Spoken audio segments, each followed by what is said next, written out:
Hi everybody, welcome back to my channel, Loving Little Learners.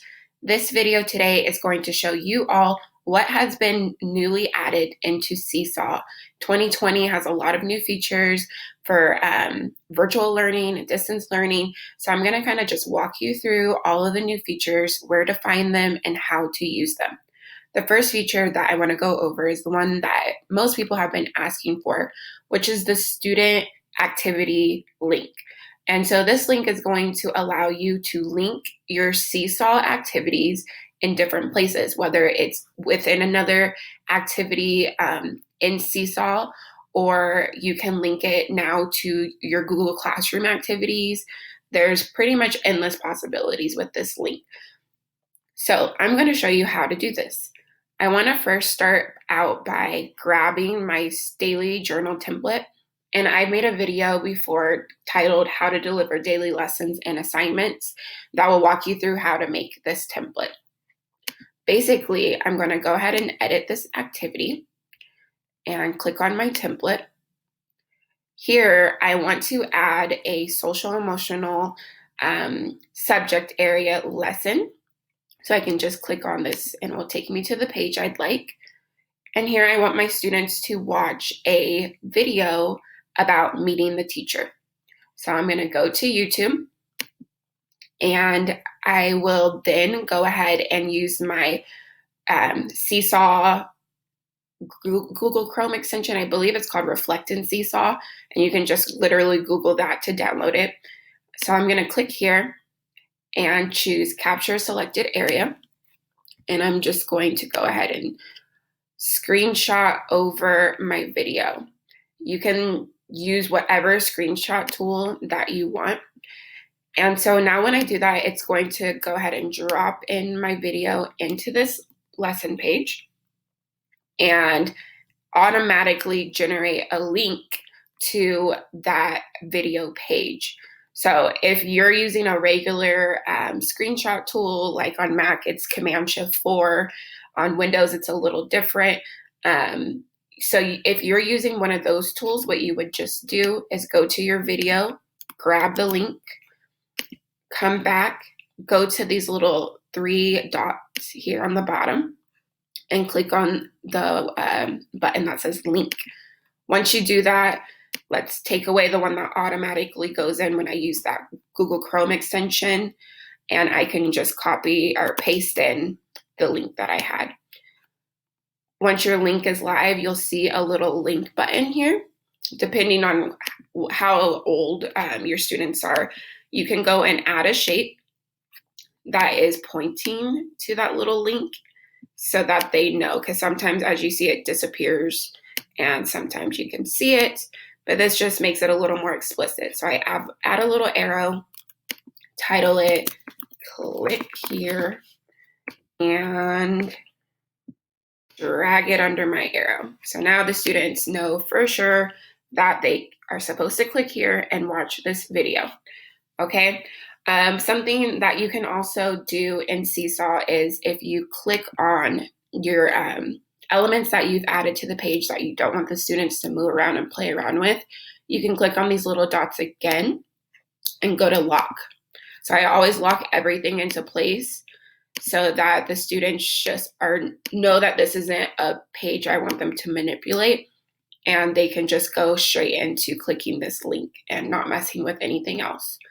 Okay, on the next page, I want them to complete an All About Me activity, but this activity is housed in another activity in Seesaw.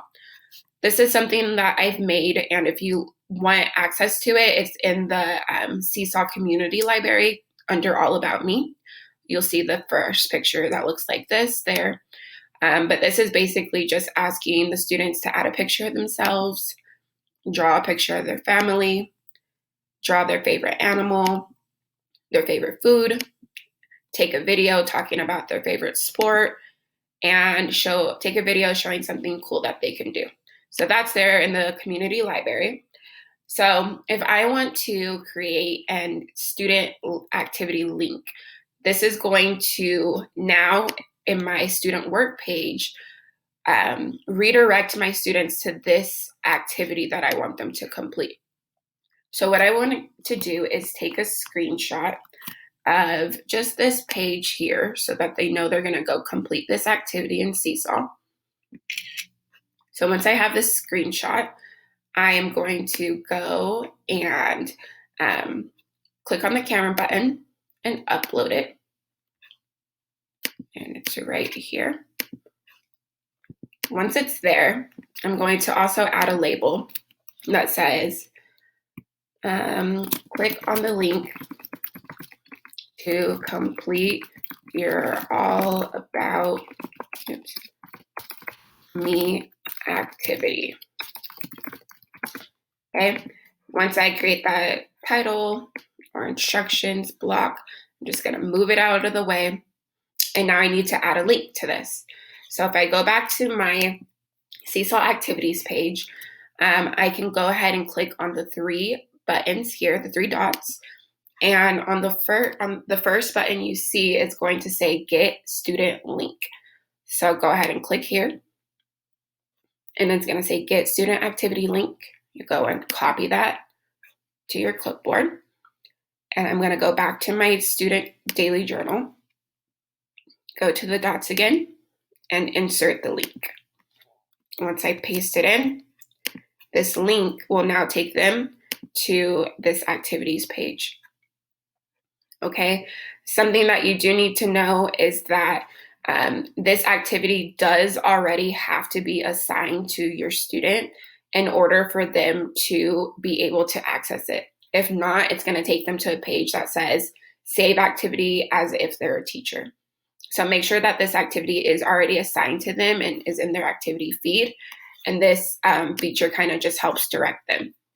So now my students know they'll watch their Meet the Teacher video, complete this activity for this subject area.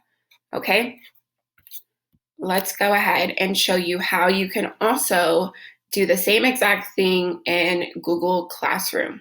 So I showed you all how to make an activities journal in Google Classroom. In my other video, how to deliver daily lessons and assignments in Google Classroom. So let's say I wanted to add another tab to this journal, the social emotional tab.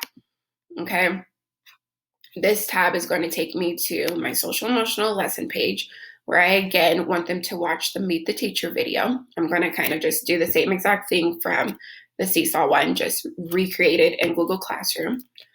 So if I want them to watch the video first, I'm going to go to Insert, and that video was on YouTube, so I can just search for Meet the Teacher, and it comes up here.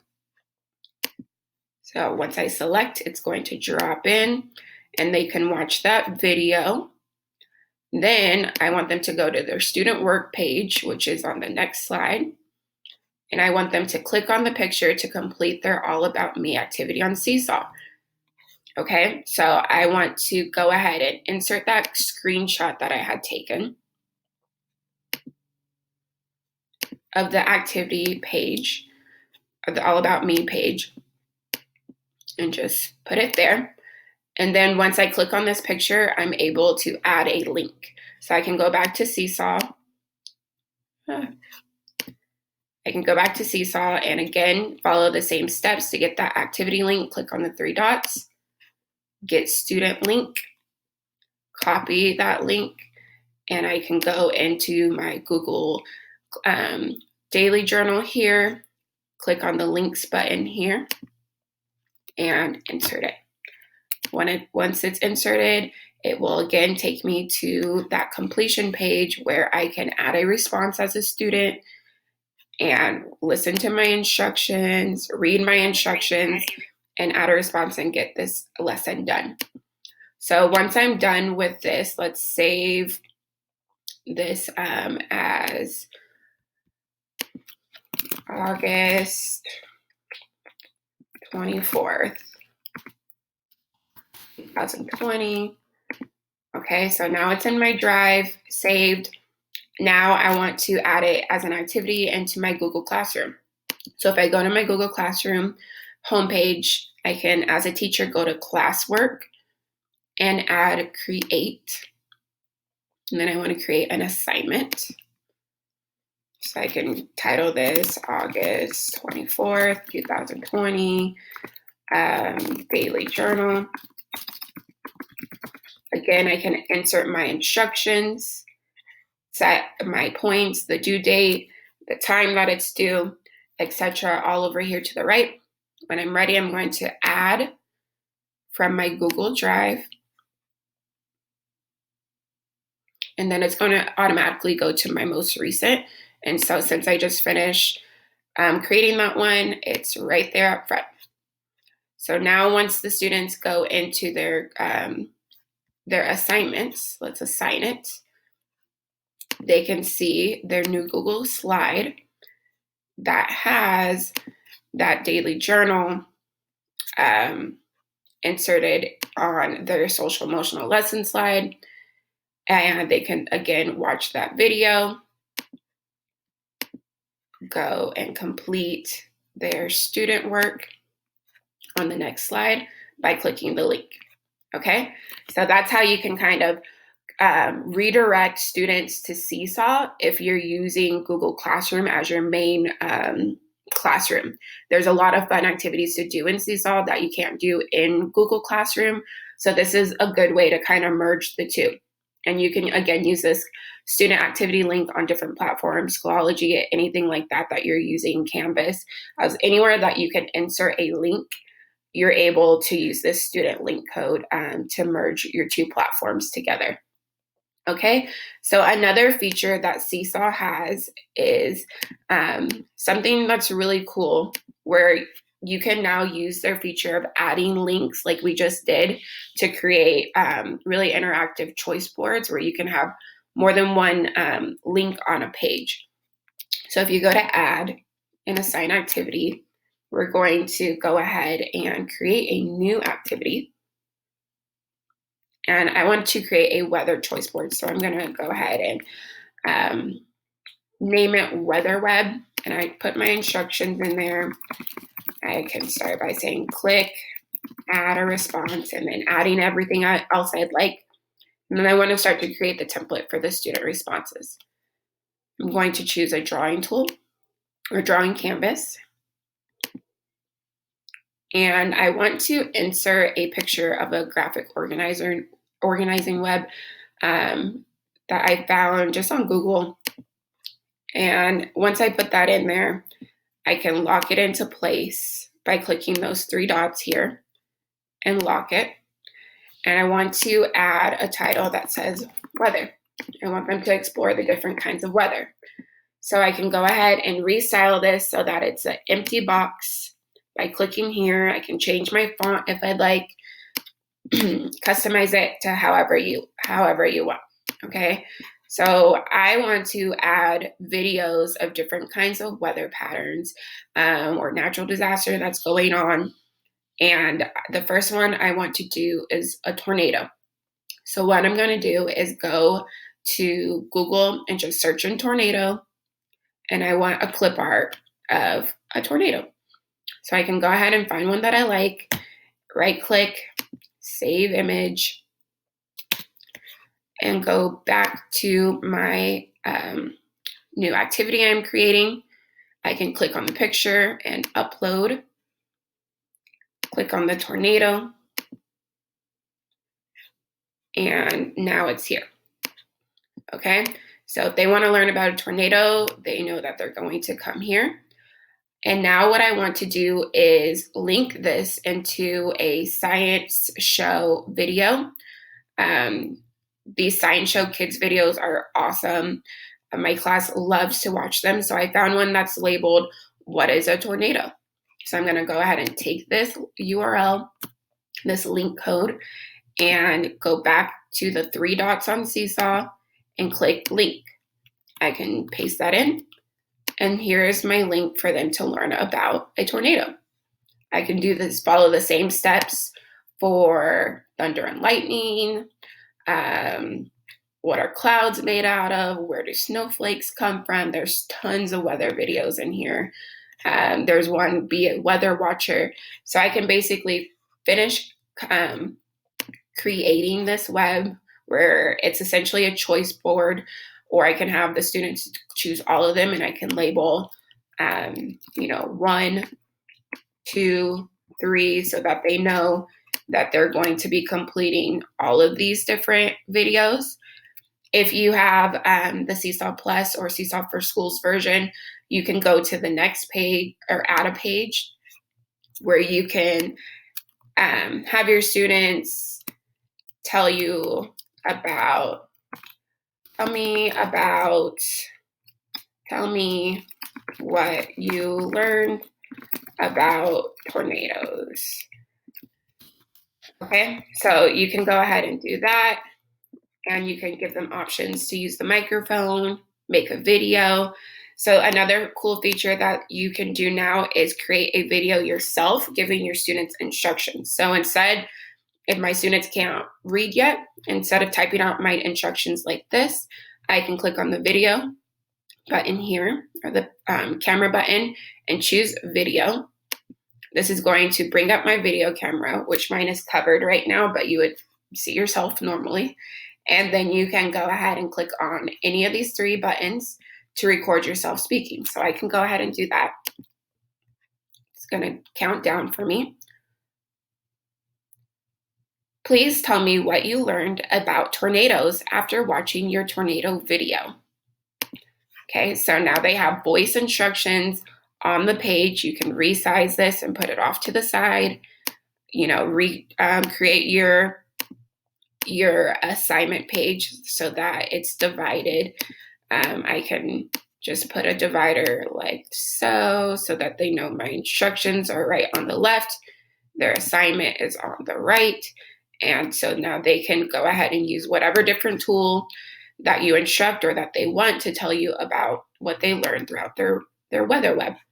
Okay, so that's a fun way to use the different link aspects. Another thing that you can do in Seesaw now is to add in PDFs. So once I open up my Seesaw account, I can go ahead and do add activity again, assign activity, and it will take me to my library. So once I'm in my library, I want to create a new activity again. And this time I want to, let's title this read along. So I want my students to read a book, and I'm going to drop that book in using a PDF. So I'll go ahead and go to add template for student response and upload. So I have this file here that is a book that I got from RAZ Kids. It's titled Too High, but it's a PDF document. Once I drop this PDF into my my upload page, it's going to basically automatically generate different slides that will take them through reading the story. So with RAZ Kids, this is going to be something that you typically print out, and it has some like foldable empty pages or note pages, so you can just go ahead and delete those pages that you don't want. And then you'll have the rest of your story ready. So there's the title page, and then you can go through the story. It's all in super good quality, so much better than taking screenshots and kind of like inserting it in and readjusting. So now students can obviously, when they're reading, use the tool that will empty their canvas space so that they can see what's going on the bottom. You can use just their keys to go through the different pages. Another thing that Seesaw has created is the ability to record across pages. So if I have in my instructions that I want the students to read this book aloud to me using the microphone, they can go ahead and click on the microphone, and it's going to count down. Then the students will go ahead and read. So Too High, and you can even have them use the pointer tool, and you can see what they're doing. You can have them click on each word that they're reading to follow along, just like they would do with their finger. And so as I'm reading, I can go to the next page, and it will continue recording me all in one. So I can even use these same tools. This head is just right. This chair is too high, and go to the next page. Once I'm completely done reading all the way through, that's when I'll stop my recording. So I'll press done here. Once I press done, it says that my multi-page recording was added to a new page. The rest of my work is still on the following pages. So what it does is basically adds in my recording to the very beginning of my activity. So instead of having that first page in my activity be the title page like this, it's now my recording page. So you can use that to give instructions that walk your students through the entire activity that you have, or the students can use that feature to show you how they go about reading an entire book. Either one. So that's very diverse. You can use it in different ways as far as the teacher or the student. Let's say that my document is too small and I can't see what's going on down here. I really need to zoom in. So there's a new feature here where you can use the zoom element that looks like a little magnifying glass with the plus sign. Once I click here, it allows me to go and zoom in or zoom out of a page. When I'm zooming in or out, I can go ahead to this little rectangle in the middle, move it around, and put it exactly where I want. So now this is so much easier to read. It's much bigger. And so I can go ahead and use that record tool while I'm zoomed in and read where I can see the words better. So this head is just right. Then I can drag it to the next page. This chair is too high, etc. You can move it around to see the different features up close. And it keeps, since I upload it as a PDF, it keeps that nice quality. It doesn't look pixelated or anything like that. So once I'm done, I'll zoom out and my document is exactly back to normal. Okay, so those are the big new features for Seesaw 2020. If you have any questions on any of these features, please let me know in the description box and I'll do my best to help you out. But as always, please subscribe to my channel, Loving Little Learners, for more videos to come. If you have a video suggestion, leave it in the comment box below and I'm happy to see what I can do to help or make a video explaining. Okay, good luck with this school year.